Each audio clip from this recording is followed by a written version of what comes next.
Bonsoir, mesdames et messieurs, et bienvenue à cette nouvelle émission de Histoire à dormir debout. Ici André Pelchat, en compagnie de Charles Daigneault. Bonsoir, Charles. Bonsoir, André. Alors, là, ce soir, on a deux sujets qui ont strictement rien à voir ensemble. Ça arrive souvent. Oui, ça arrive souvent, à part le fait qu'ils sont situés aux États-Unis. Moi, je vais parler d'une série de crimes assez horribles qu'on appelle les meurtres Osage, les Osage Murder. Je vais y revenir.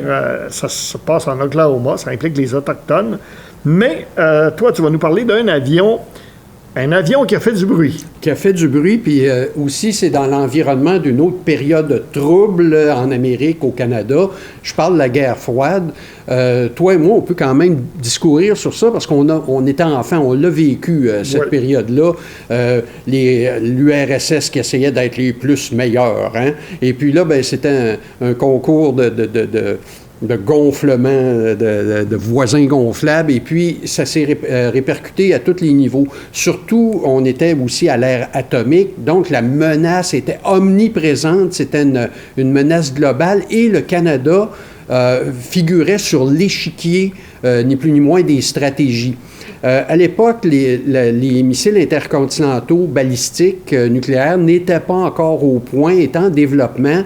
C'était le bombardier qui était le roi et la propulsion, la motorisation, c'était le moteur turboréacteur. D'ailleurs, il faut juste pour éclaircir le sujet, un turboréacteur, c'est ce qu'on voit comme sur les gros porteurs, les Airbus. Ceux qui sont allés en Floride voient le moteur de l'avion, qui est cette espèce de cylindre-là.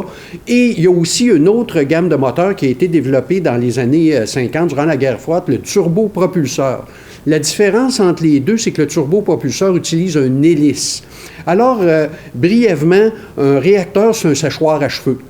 Quand on l'allume, il y a un ventilateur qui prend l'air puis qui le pousse vers l'arrière. Mais dans le cas d'un moteur, on a ajouté plusieurs séchoirs à cheveux de sorte que c'est compressé. Puis ceux qui regardent les films américains, quand un auto explose, le réservoir d'essence explose, l'énorme boule d'énergie que ça fait, bon, ben on va provoquer ça dans le courant et puis cette énergie-là va être expulsée à l'arrière et puis par un principe physique tellement simple, ce qui part d'un côté pousse de l'autre, ni plus ni moins. Donc, on a la propulsion comme ça. Dans le cas du turboréacteur, ben, au lieu de faire sortir ça à l'arrière, on récupère avec une turbine puis on connecte ça après une hélice. Donc, on a un moteur à réaction qui fait tourner une hélice. C'est la principale distinction entre les deux. Le turboréacteur est utilisé à tous les niveaux, propulsion maritime aujourd'hui, génération d'énergie. Les hélicoptères les utilisent, et les avions transporteurs moyens courriers, comme ceux, entre autres, des séries qui ont été fabriqués par Bombardier. Ce moteur-là a un avantage. Le turboréacteur, c'est le roi du militaire. Turbopropulseur réacteur, excusez-moi, l'avion en réaction. Il est très rapide, supersonique, il permet des combats aériens à très grande vitesse, mais en contrepartie, il n'est pas très efficace à basse vitesse.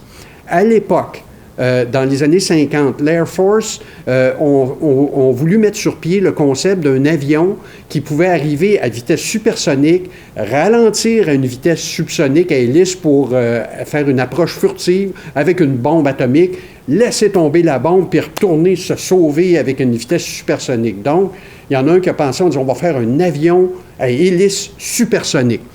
C'était un nouveau concept. Il y a une compagnie, la Aero Product, qui a fabriqué, entre autres, l'hélice tripale qui va être utilisée dans le projet. Ce qu'on va faire, c'est qu'on va prendre un appareil déjà existant qui est en production. C'est un appareil de combat à réaction qui s'appelle le F-84F, qui était pas mal le plus avancé à l'époque. C'est un chasseur et non pas un bombardier, mais sa fonction principale va être de protéger d'une attaque. D'ailleurs, le Canada était, comme je disais tantôt, faisait partie de l'échiquier à cette époque-là. Donc, les bombardiers traverseraient au-dessus de notre pays pour aller larguer leur cargaison aux États-Unis. Donc, on avait besoin d'un avion pour les intercepter. Le Canada a joué un rôle à cette époque-là aussi, mais ça, c'est une autre histoire à dormir debout. Où on a mis la ligne Due, Early Warning. Et où on a tenté de développer le fameux Avro intercepteur. Exactement. Mais les Américains, en tant que superpuissance, imposaient leurs lois. On a fini avec des missiles Beaumark. OK? Parce que là, le bombardier, la menace devenait de moins en moins grande. Mais on va revenir à nos avions à hélice maintenant. Si on prend, pour se situer dans ça, un avion à hélice a certaines limitations. Si on utilise, par exemple, le fameux turbopropulseur, c'est pas comme un auto, on appuie l'accélérateur puis il va plus vite. Celui-là, on peut donner un peu de puissance, mais on va varier l'angle d'attaque des hélices en avant pour aller plus vite ou ralentir. Un peu comme le petit salut de la reine, si on veut. C'est ça. Donc, plus on augmente l'angle d'attaque, plus on a de puissance, plus on va vite, la turbine fournissant l'énergie. L'avion en question, on va enlever tout ce qui est tuyère à l'arrière de ça, puis il y a 2 réacteurs qu'on va relier ensemble. Déjà au point de départ, de faire une transmission, puis un arbre de transmission, le fameux driving shaft, comme on appelle communément au Québec ici, va transmettre cette puissance des réacteurs à une hélice à l'avant. Mais elle va passer en dessous du cockpit du pilote, entre autres. Et puis là, on parle de 30 à 32 000 tours minute. Donc, aujourd'hui, on a une transmission qui ralentit la turbine pour que l'hélice puisse être utilisable. Là, on ne fera pas ça dans le cas du XF-84H. Le X étant, évidemment, le type expérimental. L'armée, l'Air Force américaine va commander 3 prototypes pour l'étude. Il y en a 2 seulement qui vont être fabriqués parce que dès la mise en service des essais, c'est-à-dire de l'appareil, on va commencer à trouver des problèmes. La vitesse maximum que va atteindre l'avion, c'est Mach 1, ce qui va en faire d'ailleurs l'appareil à hélice qui a battu le record. C'est le plus rapide, il est dans le livre des Guinness. C'est discutable un peu.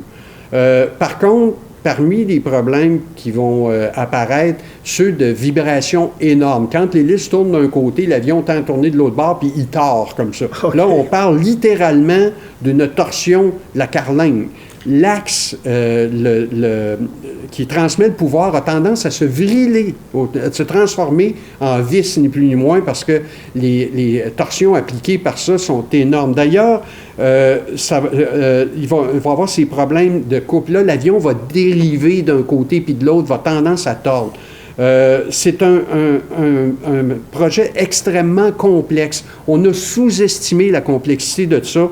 Entre autres, ça va prendre un grand nombre de roulements pour que tout ça, cette puissance-là, se transmette d'une façon souple et douce.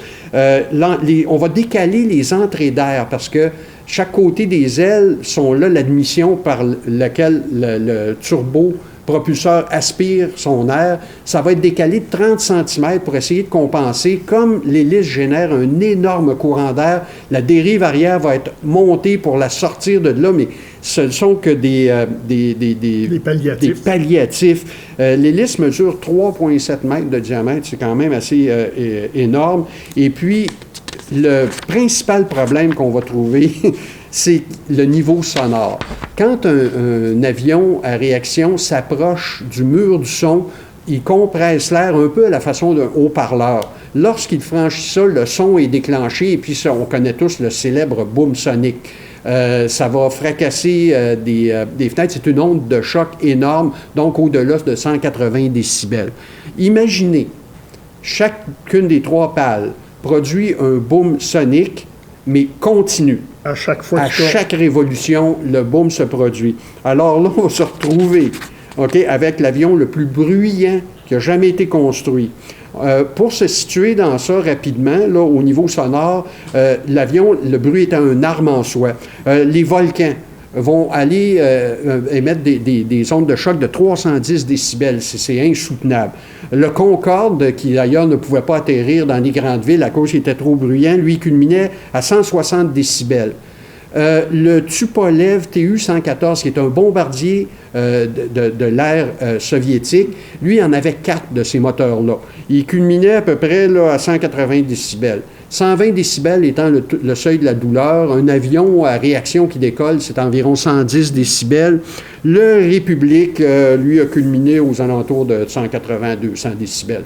Donc, il était une arme en soi. Il faut dire que... pour l'approche furtive, c'était un peu le raté. son assommait les gens qui étaient près. D'ailleurs, ils ont été obligés là, de l'envoyer à une autre... il était à la base militaire d'Edwards aux États-Unis, et puis on l'a mis sur un camion, puis on l'a expédié à Dry Lake, Rogers Dry Lake, qui est un endroit isolé, parce que l'avion, il rendait les gens malades. OK, le XF-84 rendait les gens malades. Il causait des problèmes avec les télécommunications, les radars. Et finalement, il était peut-être efficace comme arme, cet avion-là. Mais le premier pilote d'essai à l'avoir piloté a dit aux ingénieurs d'Allison, qui considéraient ça comme un cauchemar mécanique, hein, ces ingénieurs-là, c'était une voie sans issue pour eux autres. Jamais on allait réaliser le projet, c'était impossible. Le premier pilote a dit, vous avez beau être des gros gars puis costauds, vous ne me ferez jamais rembarquer dans ça. Okay? Lui, il avait compris que ça ne volerait pas. Le deuxième pilote, un dénommé, que son nom m'échappe, celui-là, c'était Evel Knievel.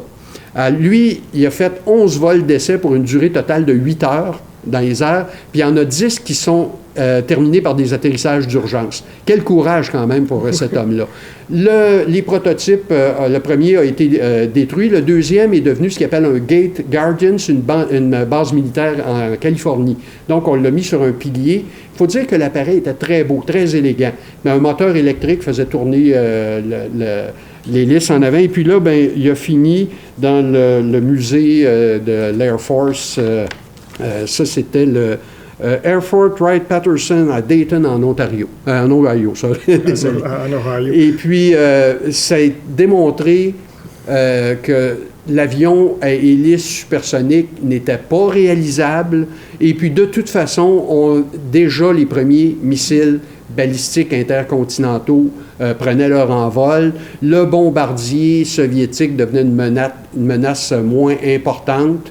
Et voilà qu'on s'est rendu à laisser tomber ce genre de projet-là. Aujourd'hui, le turbopropulseur est utilisé, comme je mentionnais tout à l'heure, à toutes les sauces. On va le retrouver aussi, surprenant que ça, dans la production d'énergie. On sert de cette turbine pour actionner des génératrices, et ainsi de suite. Alors, ça a été l'échec des deux prototypes, un avion qui tendait à se désintégrer en vol. On a investi beaucoup de fonds dans le développement de ces appareils. Sans compter que pour une attaque furtive, c'était un peu raté. On devait l'entendre de loin. Hein? Mais on n'avait pas soupçonné le niveau sonore qui allait être produit par cet appareil-là. Pourtant, c'est très logique si les hélices font... D'ailleurs, la compagnie Aero Products ont développé l'hélice de l'appareil, pensaient détenir la solution à ça. Alors, bon, ben merci. Voilà, c'est vraiment un cauchemar. Sujet technique. Oui, mais c'était vraiment un cauchemar technologique. Exact. Moi, je vais parler d'un autre genre de cauchemar. Notre histoire commence en Oklahoma. Alors, l'Oklahoma, il faut savoir que c'est le lieu de déportation des Autochtones. Durant tout le 19e siècle, aux États-Unis, on a déporté des tribus autochtones et on finissait presque toujours par les envoyer en Oklahoma. Il y en a une variété incroyable là-bas qui ont des territoires souvent restreints qui leur ont été laissés. Parmi ces peuples-là, on retrouve les Osages, qui est un peuple des prairies, chasseurs de bisons, qui ont dû vendre leurs terres en 1877 et être déportés en Oklahoma. Et ils ont été déportés plusieurs fois parce que on trouvait leurs terres sont intéressantes, OK, on va vous les acheter, puis on va vous transporter ailleurs. À un moment donné, ils en ont eu un petit peu assez. Et là, il y a un chef qui s'appelait le chef Big Heart qui a utilisé l'argent de la vente des terres, de la dernière vente des terres qu'il avait faite, pour acheter pour les Osages le territoire le plus aride et le plus pauvre de l'Oklahoma en se disant « ça n'intéressera personne, ils vont arrêter de nous déporter ». Mais là, il va se produire un phénomène, et là, en plus, ça va avoir l'avantage, c'est que les Osages sont propriétaires des terres à ce moment-là. Ce n'est pas un don du gouvernement. Mais là, 1896, on découvre du pétrole en Oklahoma. Et là, c'est la ruée vers le pétrole. Et en 1906, on va abolir d'ailleurs les gouvernements autonomes des Autochtones, qui étaient pourtant garantis par des traités. L'État d'Oklahoma va être créé en 1907. Mais comme les Osages ont acheté leurs terres, ils sont un peu à l'abri des pires mesures. Ils ont obtenu qu'elles soient divisées uniquement entre les membres de la tribu, ce qui donnait 657 acres à chaque famille et à leurs héritiers légaux, qu'ils soient ou non Osages. Et là, on était rendu au 20e siècle quand même. On s'est dit, on ne peut pas les déporter encore une fois. Et là, donc, ils ont eu le droit d'avoir des redevances sur les droits d'exploitation de leur portion de terre lorsqu'il y avait du pétrole en dessous. La tribu détenait les droits miniers en commun et on payait les membres des droits selon le pourcentage lié à leurs avoirs. Ils étaient partis pour devenir le peuple le plus riche du monde, un peu comme les Koweïtiens puis les gens des monarchies du Golfe. Alors le Congrès américain n'allait pas laisser des Amérindiens devenir riches comme ça. Alors, il a exigé, par une loi de 1921, que les Osages, toute personne ayant au moins une moitié d'ascendance amérindienne, devaient avoir un tuteur nommé par un tribunal local jusqu'à ce qu'ils démontrent leurs compétences, entre guillemets. Et tous les mineurs, eux, sont tenus d'avoir des tuteurs désignés par le tribunal, qu'ils aient ou non des parents vivants. Donc, le tuteur a un droit de veto sur toute dépense faite par un otage. Par un Osage. Les tuteurs sont généralement des avocats, des hommes d'affaires blancs locaux qui gagnent des honoraires de cette façon-là, se font payer pour être le tuteur, évidemment, et ça attire un paquet d'opportunistes. Il ne faut pas oublier qu'aux États-Unis, les juges sont élus. Donc, on est tous entre copains. Hein? Vous allez voter pour moi, m'aider à être élu, puis moi, je vais vous donner le tutelage d'un Indien. C'est encore le cas aujourd'hui. C'est ça. Et donc, tout d'un coup, au début des années 20, on se met à signaler le meurtre de 18 Indiens Osages et de 3 non-autochtones dans le comté d'Osage en Oklahoma en peu de temps. Les journaux régionaux, notamment du Colorado, parce qu'au Oklahoma, on n'en parle presque pas, vont rapporter les meurtres sous le nom de règne de la terreur sur la réserve. Certains meurtres sont associés aux membres de plusieurs membres d'une même famille. Le 27 mai 1921, par exemple, des chasseurs locaux découvrent le corps en décomposition d'une certaine Anna Brown, autochtone de 36 ans, dans un ravin isolé. Les autorités locales disent que la mort est accidentelle, due à un empoisonnement à l'alcool, puis on met l'affaire de côté. Pas oublier que le shérif aussi est élu. Hein? Alors, le corps d'un autre Osage, Charles Whitehorn, également connu comme Charles Williamson, découvert le même jour dans une autre ville. C'est une cousine, c'était un cousin d'Anna Brown. Il a été abattu. 2 mois plus tard, la mère d'Anna Brown, Lizzie Q. Kyle, a été également tuée. Et tout ce monde-là avait des droits d'exploitation qu'ils héritaient de leur mari et de leur fille. Les héritiers deviennent très riches. Et le 6 février 1923, Henry Roan, connu sous le nom de Henry Roan Horse, un autre Osage, cousin d'Anna Brown, retrouvé dans sa voiture sur la réserve, mort d'une balle dans la tête. Le 10 mars 1923, une bombe démolit la maison de la sœur d'Anna Rita Smith et de son mari Bill à Fairfax, dans l'Oklahoma. Explosion tue instantanément Mme Smith et sa servante. Bill Smith décède quelque temps plus tard des suites des blessures, mais peu de temps avant sa mort, il fait une déclaration impliquant ses meurtriers présumés et la succession de sa femme. Des enquêtes ultérieures vont démontrer que la bombe contenait 5 gallons américains de nitroglycérine. Et encore George Bigart, malade à la maison, descendant du chef, tué le 28 juin 1923, embarqué dans un train amené à l'hôpital d'Oklahoma City par un certain William King Hale. Et à l'hôpital, les médecins soupçonnent Bigart d'avoir ingéré du whisky empoisonné. Alors, il appelle un avocat, M. Watkin Vaughan de Powasca, Oklahoma, lui demande de venir à l'hôpital le plus tôt possible pour une réunion urgente. Vaughan va venir et les 2 hommes vont se rencontrer.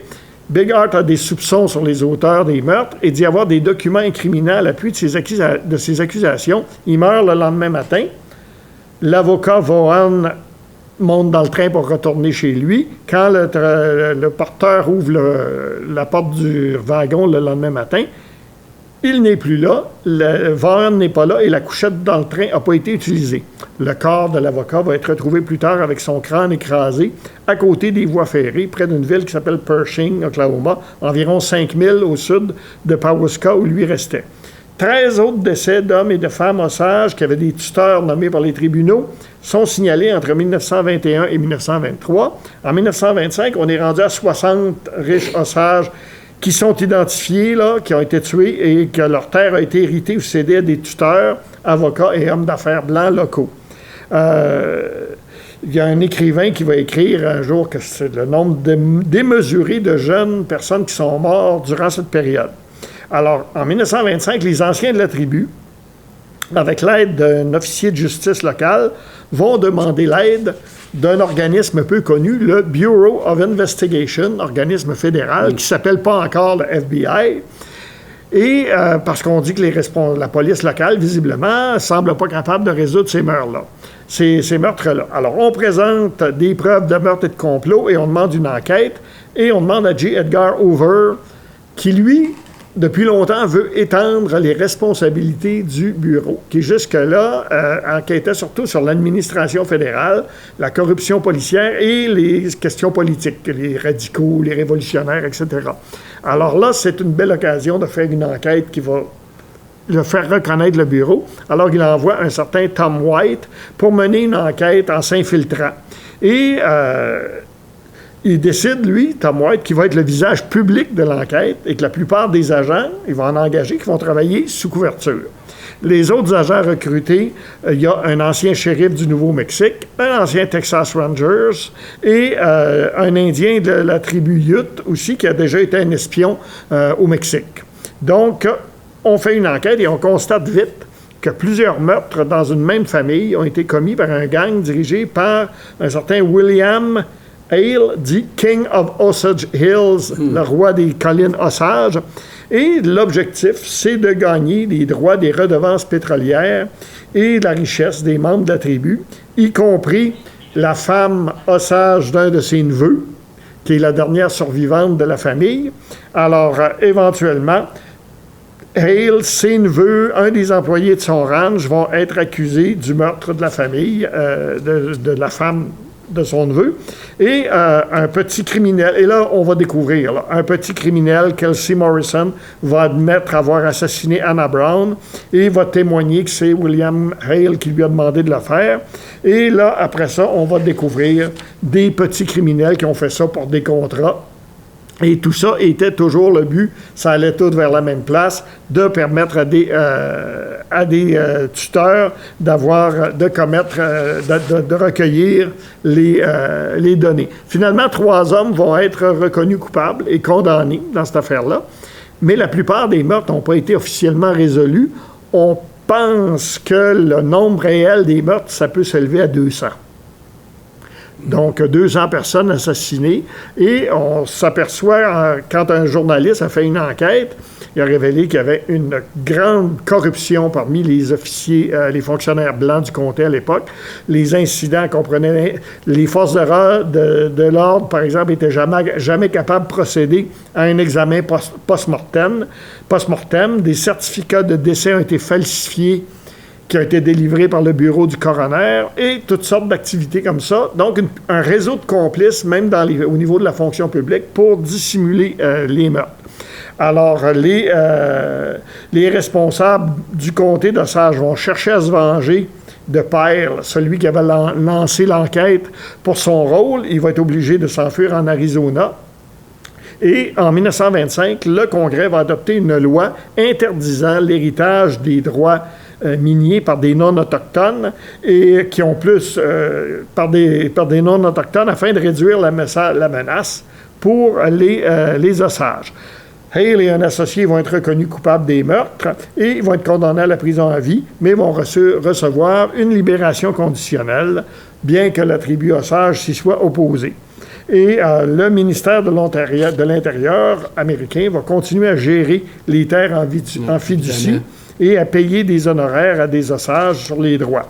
En 2000, la tribu a intenté une action en justice alléguant que la gestion par le gouvernement fédéral des actifs de la fiducie avait entraîné des pertes historiques sur les fonds et sur les intérêts également.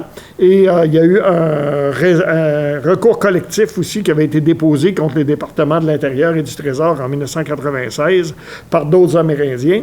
Et finalement, en 2011, le gouvernement américain va régler avec la tribu Osage pour 380 millions de dollars. Ça va également, le règlement va renforcer la gestion des actifs fiduciaires de la tribu et va améliorer aussi les communications entre la tribu et le ministère de l'Intérieur. Le cabinet d'avocats qui représente les Osages va déclarer qu'il s'agit du plus grand accord de fiducie avec une tribu dans toute l'histoire des États-Unis. Alors, c'est ça, cette histoire des Osage Murder. Alors, on était vraiment là, les Amérindiens... il n'y a rien qui leur a pas été fait. Et ça, c'est un exemple, là, un des exemples extrêmes. Oui, c'est une constante dans nos histoires qu'on trouve, c'est que ça s'écrit dans le sang, hein, l'histoire, et puis de voir comment ces choses-là ont pu se produire aux yeux ou au su, finalement, de tout le monde. Peut-être que ça serait un défi pour des prochaines émissions. L'idée m'est venue pendant que tu me contais ça. Peut-être de raconter un fait historique positif qui finit bien. Je pense que j'en ai eu un moment donné, j'ai parlé de la sonde spatiale Huygens Cassini. Peut-être parce que nos sujets, ils tournent toujours pas mal dans le sens de l'histoire réelle, écrite qu'on a. Là. Mais il faut, en l'occurrence, ce qui est remarquable, en fait, dans ce cas-là, parce que, bon, l'histoire des rapports avec les Amérindiens aux États-Unis ou même au Canada, c'est pas jojo. Mais là, en l'occurrence, c'est qu'il s'agit... C'est quelque chose comme 30 ans après la fin des guerres amérindiennes. Exact. En principe, là, les guerres, t'as fini. Mais là, comment appeler ça quand on les tue systématiquement? On les assassine. Assassinat systématique. C'est une guerre secrète, on pourrait appeler ça comme ça. Guerre ethnique. C'est ça. Et on arrive comme ça à la fin de notre émission. Alors, mesdames et messieurs, bonsoir, restez à l'écoute de TVCBF et c'est un rendez-vous pour la semaine prochaine. Ici André Pelchat, bonsoir.